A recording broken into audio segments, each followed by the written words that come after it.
The exam room was brightly lit with fluorescent lights, but in my eyes, everything seemed washed out and distant. The doctor looked at my thick file, his eyes filled with concern. There was only one sentence, short and cold.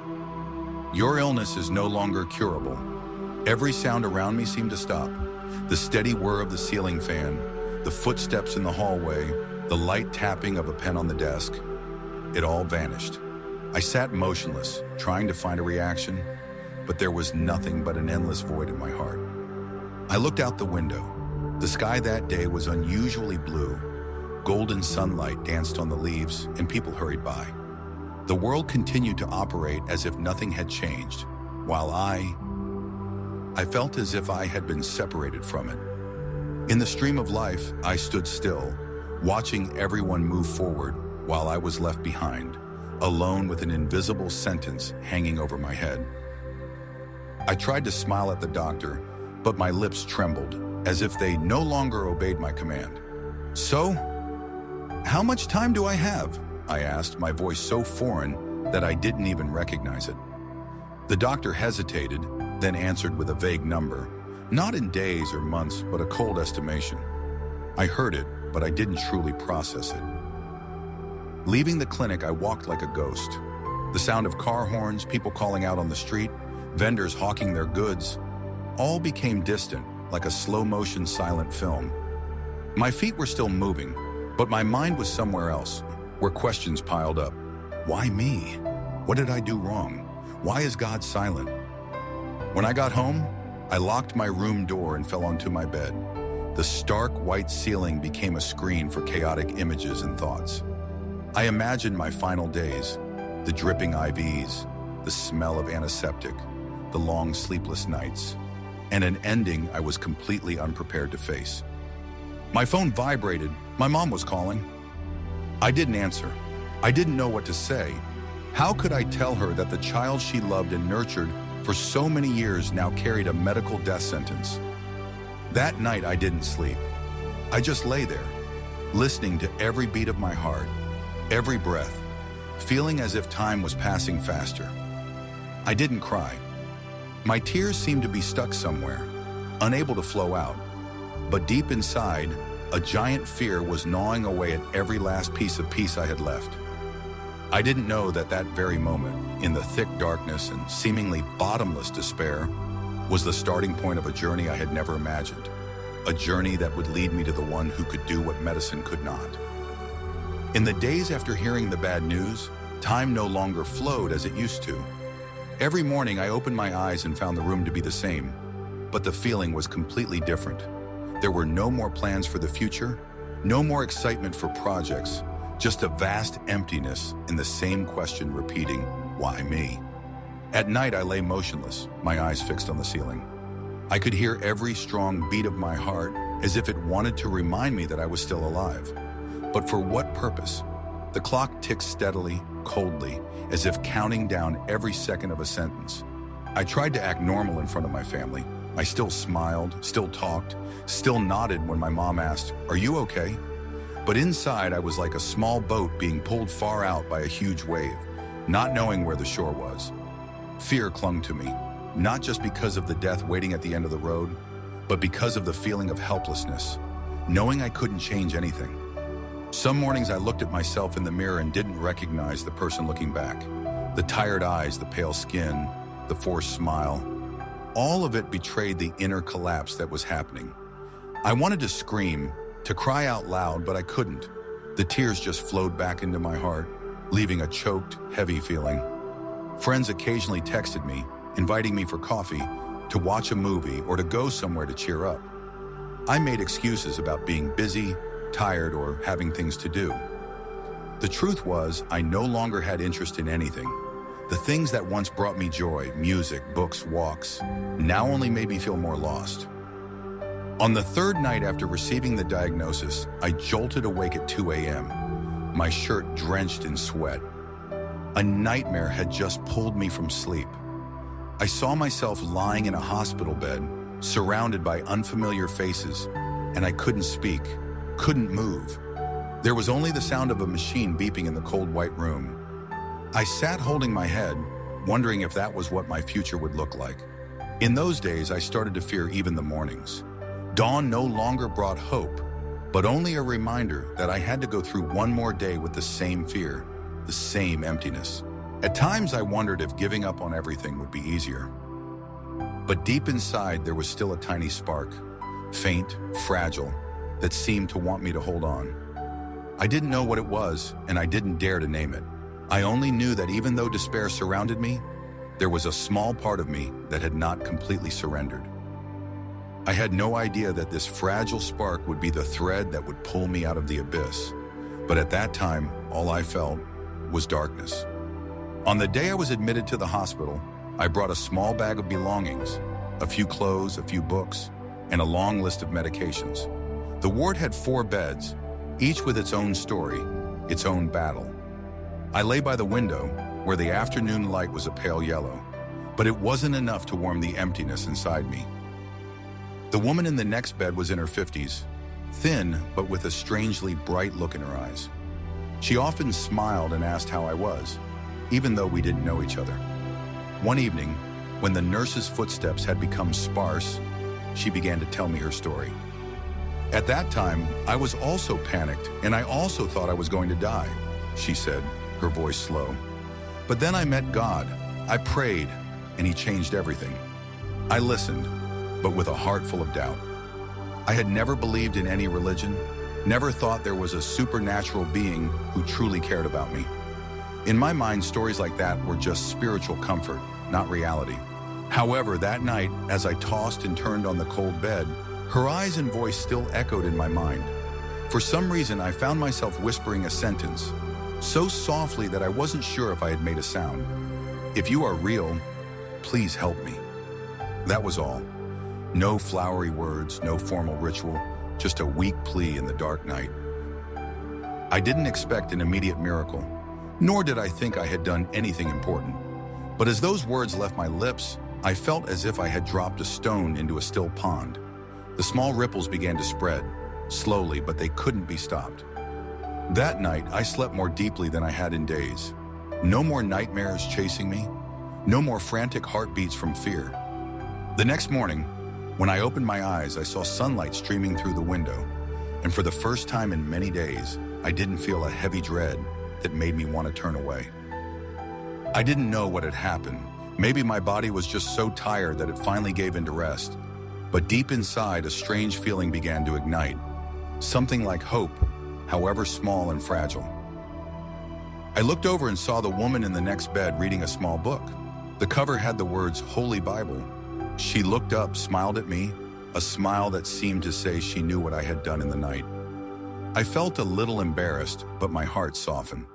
At that moment, I didn't know that that clumsy prayer was the first seed. It would grow, take root, and one day blossom into a miracle I had never dared to imagine.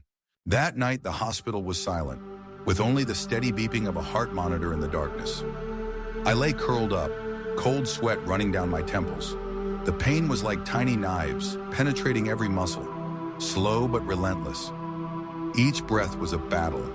I felt like someone was pressing down on my chest, so heavily that I couldn't take a full breath. I rang for the nurse, but when they came and gave me pain medication, the feeling only subsided for a moment before quickly returning. I was too tired to complain. I just lay there, listening to my heart beat slower and slower, and a primal fear flooded in. Was this the end? In that hazy moment, I suddenly remembered my clumsy prayer from a few nights ago. For some reason, I whispered it again. If you are out there, please be with me. Immediately after I said it, there was no instant miracle, no brilliant light like in the movies. But a few seconds later, something strange happened. Slowly, like a gentle breeze passing through, a warm peace flooded my mind. It didn't completely take away the pain, but it made the fear fade away. I still felt my heavy breaths, but they were no longer an enemy threatening my life. I opened my eyes, looked around the dark hospital room, and even though I saw no one, I knew that someone was there. No one touched me, but I distinctly felt an invisible embrace holding me. A warm current flowed from the top of my head down to my feet, bringing a sense of security I had never had in my life. I don't know when I fell asleep. I just remember that in my dream, I was walking on a foggy path, and in the distance, there was a gentle light. The light wasn't glaring, but it was enough to make me want to move towards it. I didn't hear a call, but I knew it was waiting for me. The next morning, when I opened my eyes, the first thing I noticed was that my body felt lighter. The pain was still there, but less intense. I sat up slowly, and the strange thing was that my mind was no longer in a panic like in the days before. I couldn't explain it, the doctors couldn't either, but I knew that last night was not just a normal sleep. The woman in the next bed looked at me smiling. "You look better." I just smiled faintly, but in my heart I whispered, "Yes," because he was there. That was the first time I realized that even in the deepest darkness, there was a light strong enough to find and embrace me. After many days of monitoring, the doctor decided to put me on a new treatment plan. They said the method was still in the experimental phase and the results couldn't be guaranteed, but it might help stabilize the illness. I nodded, not because I was confident in the medical efficacy, but because I felt in my heart that I should move forward, as if a small door had just been opened. In the first few days, the medication made me more tired. My body reacted with nausea and dizziness, and at times I wanted to give up. But strangely, I was no longer consumed by a sense of despair as before. Every morning when I woke up, I would pray, not to ask for an immediate cure, but just to ask God to be with me for one more day. The first test results after starting the new plan didn't show a clear improvement. The indices were still at a dangerous level, and the doctor told me to be more patient. Normally, a piece of news like that would have made me fall apart, but this time I felt peaceful. The strange thing was, even though the illness didn't get better, it didn't get worse either. For many months, I had been accustomed to my health only deteriorating, but now it was stable. For medicine, this was just temporary stabilization, but for me it was a gift, a pause, a chance to breathe and reflect. In those days in the hospital, I started to pay more attention to the small things around me. The sunlight streaming through the window in the morning, the chirping of a bird somewhere among the concrete buildings, the laughter of a child visiting their mom in the next room. Each of those small moments was like a whisper. I am still here, and you are still alive. The woman in the next bed continued to tell me stories about God. Not always great miracles, but small things she believed were his hand at work. A timely meeting, an unexpected word of encouragement, a pain that suddenly subsided when she needed to rest. I began to realize that miracles don't necessarily have to happen in a dramatic, movie-like way. Sometimes it's just being able to smile on a day you thought you would cry. One afternoon, looking at my test results, I suddenly remembered the night I felt his presence. From that day on, I never felt completely alone again, and perhaps it was this, and not just the medication, that was keeping me steady. I understood that small doors were opening, not with a loud bang, not wide open immediately, but just enough for a ray of light to get through. And I knew that when God opens a door, however small, it is always the beginning of something much greater. That day, a patient in my room invited me to attend a prayer group of believers in a small room on the hospital grounds. At first, I wasn't very interested, partly because of my weak health, partly because of the doubt still in my heart. But perhaps due to some inexplicable motivation, I agreed. The room was simple, just a few rows of plastic chairs, a small table with a Bible on it, and some fresh flowers. In the air, I felt a strange warmth, even though it was drizzling outside, and a cold wind was seeping through every crack in the door. Everyone welcomed me with genuine smiles, not with curious or pitying glances. When the meeting began, each person shared their story. They talked about their pain, their despair, the times they faced death, but their voices were filled with peace. I sat quietly listening, saying nothing. Then it was the turn of a woman in her 50s. She walked up, her hands trembling slightly, but her eyes were radiant. Her voice wasn't loud, but every word carried weight. 7 years ago, I was lying in this very hospital bed with the same illness as you. The doctors told me I didn't have much time. I cried, I was scared, I thought I was going to die. But then someone told me about Jesus. I prayed even though I didn't know how to pray. And he answered. Not only did he heal my body, but he also healed a soul that had been wounded for too long. When she said this, She looked directly at me. Her eyes weren't filled with pity, but with an invitation, a firm belief. He can do it for you. I don't know why my heart was beating faster. Her words were like an arrow piercing through the thick layer of doubt in my heart. I had heard many stories of healing, but this was the first time I had seen a person who had truly gone through it and survived. Not on a screen, not a story being retold, but a living witness standing right in front of me. For the rest of the meeting, I couldn't focus on what others were saying. The image of that woman kept coming back to my mind. I began to ask myself, if God did that for her, why couldn't He do it for me? When everyone finished and prayed together, I no longer sat in silence. I didn't speak the words aloud, but in my heart I whispered, God, if you are truly there, please don't abandon me. That afternoon, when I returned to my room, I realized that something had changed. Not an immediate miracle, but a small spark in my heart. A spark that I knew I would hold on to, because for the first time in months, I didn't feel completely alone. I had tried to cling to everything: medicine, personal willpower, encouragement from loved ones, hoping I could overcome this illness. But the harder I tried, the more exhausted I became. Every morning I woke up, I felt weaker than the day before, and the darkness of despair grew thicker. That night, the steady beeping of the heart monitor echoed in the cold hospital room. I lay there staring at the white ceiling, and I felt as if all my strength had been drained. There was nothing left to hold on to, no reason to be strong. I suddenly understood I had reached my final limit. In that moment, I whispered, almost crying, Lord, I've tried everything, but I can't save myself. I surrender my life to you. Whether I live or die, please be with me. When those words left my lips, I felt something so strange. No one walked into the room, no human hand touched me.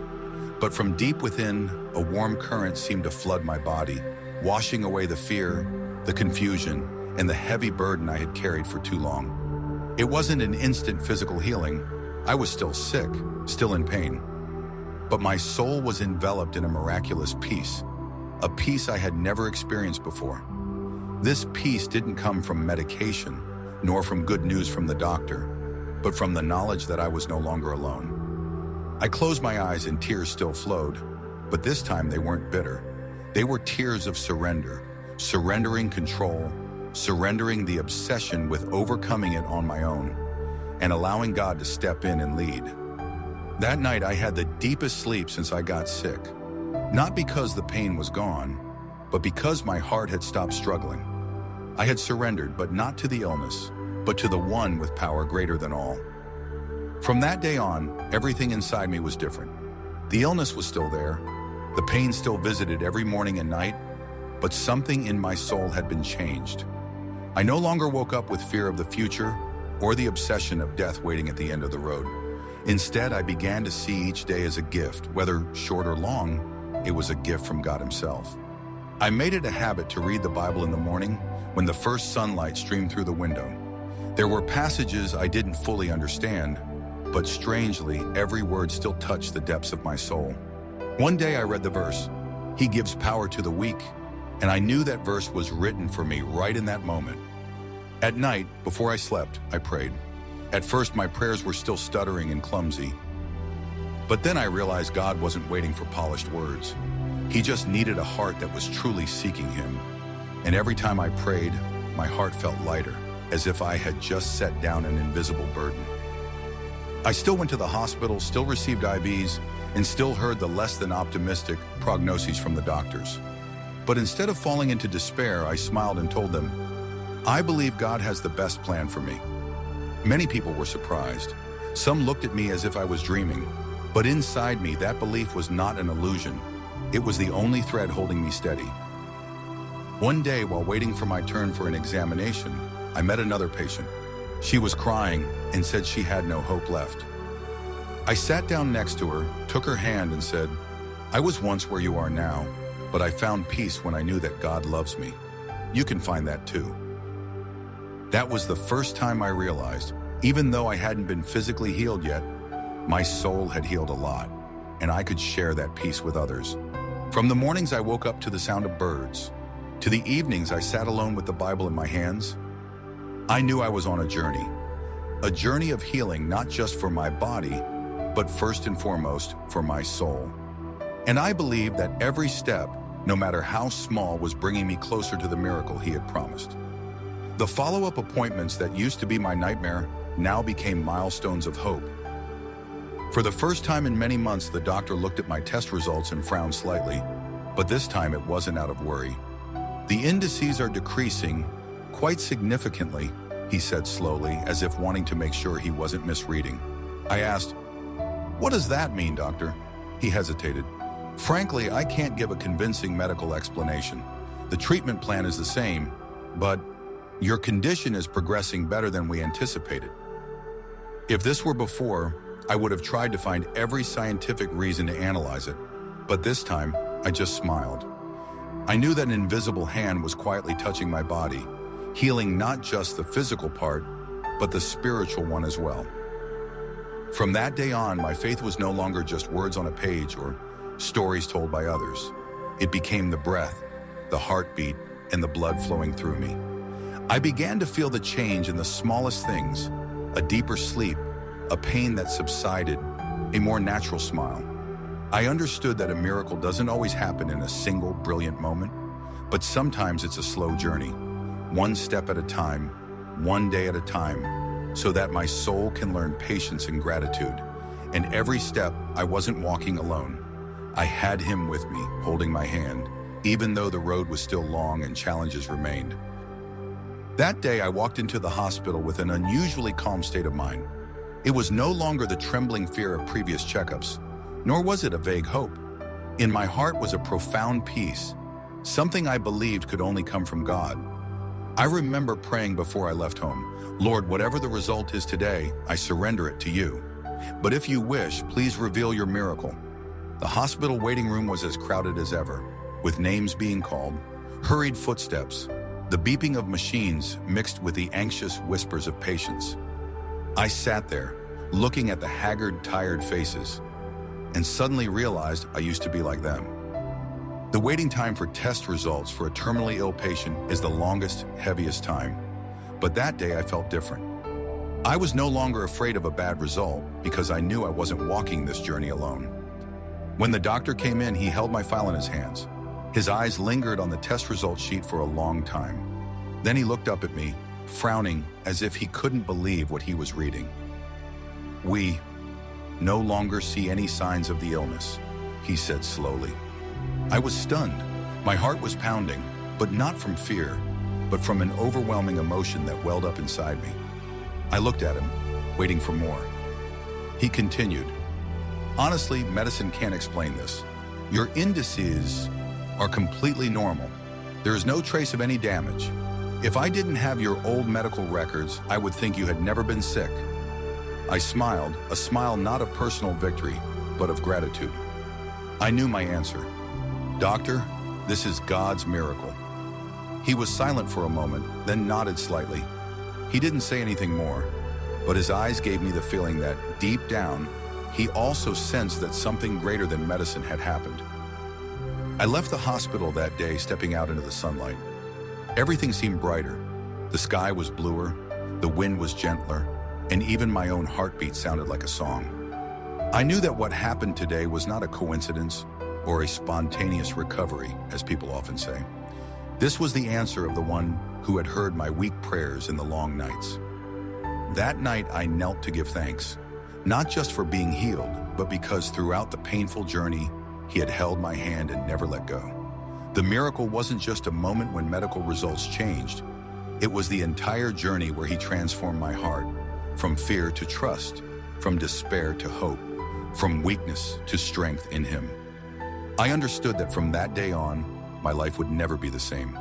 And the only thing I wanted to do was to tell the whole world about the day the miracle came. I still remember that morning clearly, the sunlight streaming through the window like a light golden haze covering the room. The scent of hot tea lingered in the air. But what made my heart tremble wasn't the sun or the smell of tea, it was the test result I had just received. No more signs of the illness.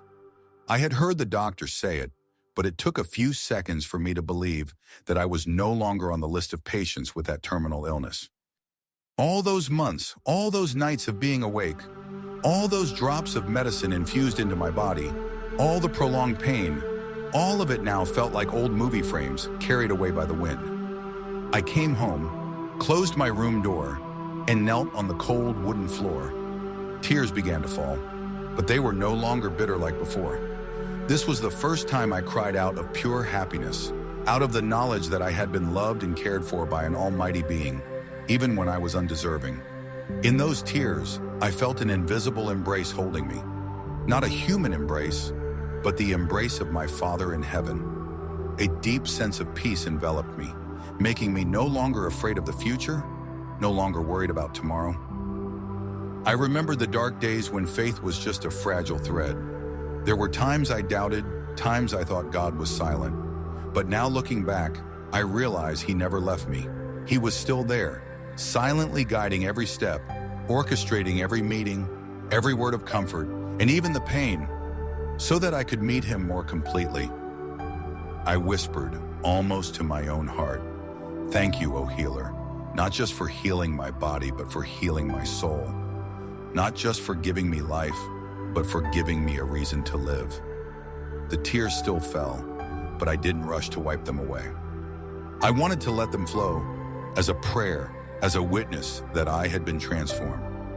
Every tear that fell was a word of thanks, a word of praise, a mark of grace. That day, I understood something profound.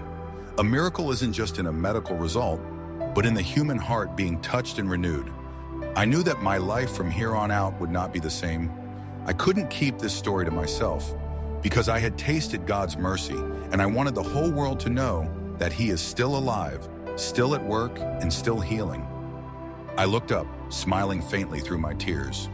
Deep down, I heard Him whisper, "You are my daughter. I love you." And I responded, "I belong to you, forever."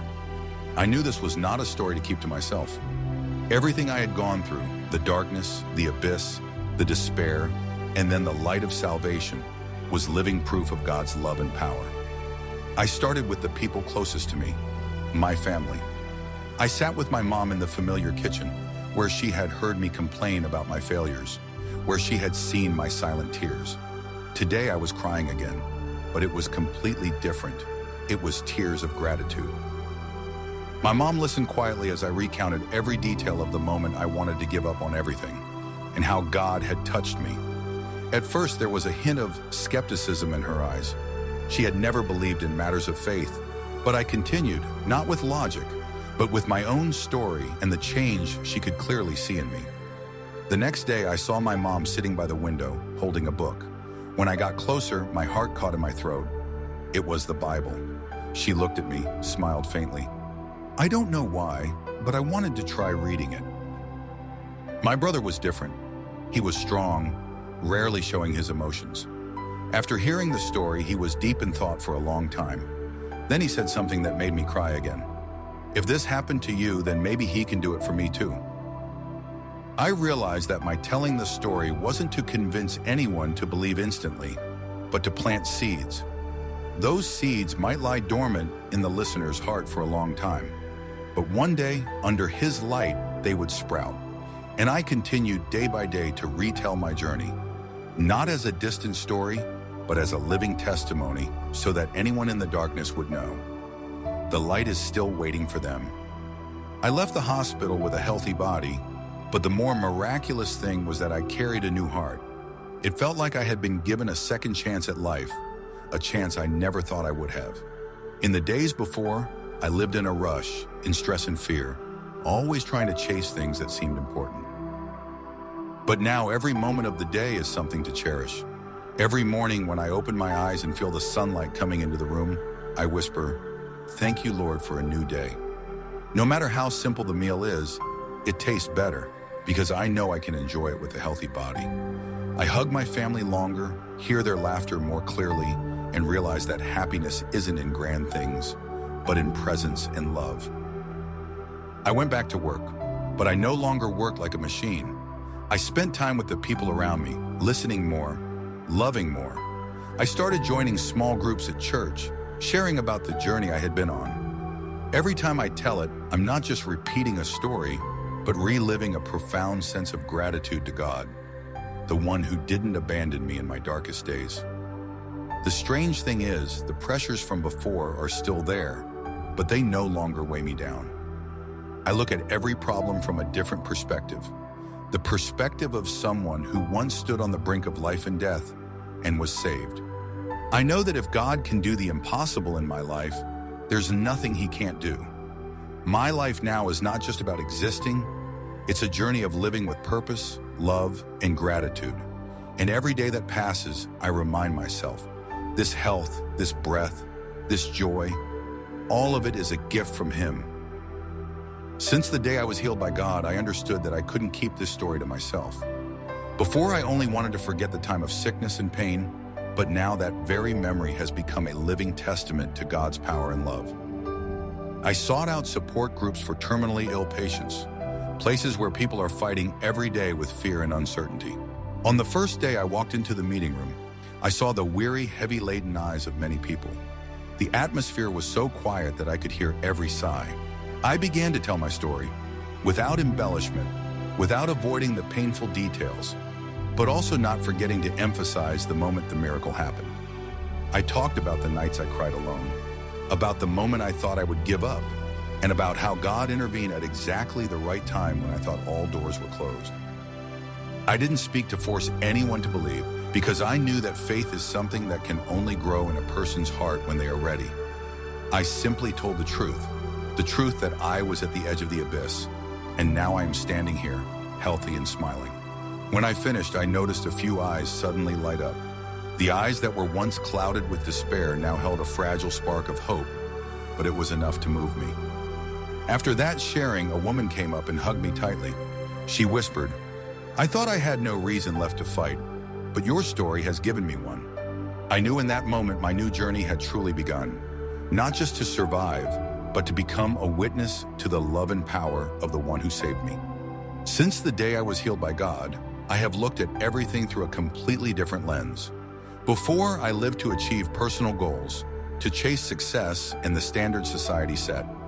Now I live to express my gratitude to Him, the one who saved me from the brink of despair and death. I've come to realize that the miracle God gave me wasn't just physical recovery. The more crucial and profound part was the internal healing of my soul. There are unseen wounds, fears, painful memories, words that denied my self-worth that medicine cannot heal. But He, with His unconditional love, gently touched each broken part, mending and renewing me from the inside out. Every morning I pray, "Lord, please lead me on the path You want for me, and please use me to uplift those who are in despair." I started participating in more service activities, visiting terminally ill patients in the hospital, talking to those who had just received bad news about their health, listening to their stories without judgment or quick advice. I simply told them my story, a story without embellishment, but full of truth, that I had once been right where they were, and I had seen the hand of God intervene. The wonderful thing is that I realized when I told that story, many eyes that were once empty suddenly had a spark of light. They began to ask more questions, not just about the healing process, but about faith, about how I held on to hope when all doors seemed closed. I didn't try to force anyone to believe because I know that faith is a personal journey. I just planted a seed. The rest, God will do. My family, who were once distant from faith, also began to change. My mom no longer just reads the Bible, but actively prays every night. My brother, who was a rational and skeptical person, now starts asking me about how to know if God is guiding him. I see that the miracle didn't stop on the day I was healed, but continues to blossom in the people around me. Living for Him is not about giving up my current life, but living it with a new purpose. I still work, still meet friends, still enjoy the small things, but everything I do is now placed in the light of gratitude and meaning. I know one day I will leave this world, but when that moment comes, I want to still be telling this story, still using my last breath to say, "How good You are." I am a living testimony that God still performs miracles. Not all miracles are loud or spectacular. Sometimes a miracle is simply that you are still here, still breathing, still loving, and still able to hope. I was given a second chance, and I will use that chance to live, not for myself, but for him. My journey from the abyss of despair to standing firm in life is proof that miracles still exist. I have seen God not only touch a body, but also heal a withered heart and renew the way I see life. Every breath today is a gift, and I live to tell that he still listens, still acts, and still loves you, no matter what your circumstances are. If you are struggling with sickness, pain, or despair, don't give up.